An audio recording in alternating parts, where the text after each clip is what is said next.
بچیوں کی شادیوں کے حوالے سے پریشان والدین سر توڑ کوششیں کرتے ہیں، مختلف لوگوں کے پاس جاتے ہیں، وظائف مختلف کرتے ہیں، اور یقیناً والدین چاہتے ہیں کہ اپنے بچوں کے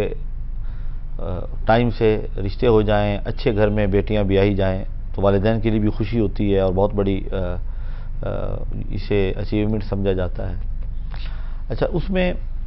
جب رشتے نہیں ہو رہے ہوتے تو ہر ممکن کوشش کی جاتی ہے کہ کسی بھی انداز میں کوئی مناسب رشتہ آ جائے۔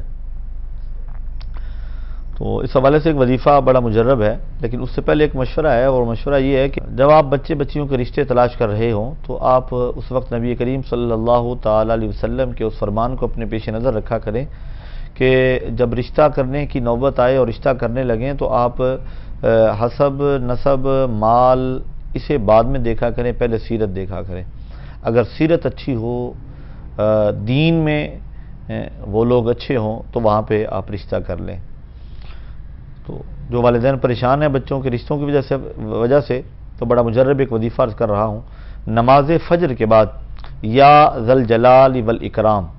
312 مرتبہ پڑھیں، اول و آخر 3 بار درود پاک پڑھیں، اس کے بعد دعا کریں رشتے کے لیے۔ جب تک رشتہ نہ ہو یہ وظیفہ جاری رکھیں۔ جس بچی کے رشتے میں بندش رکاوٹ ہو وہ بھی یہ پڑھے، اس کے والدین بھی پڑھیں، اور وظیفہ پڑھنے کے بعد دعا کریں۔ انشاءاللہ العزیز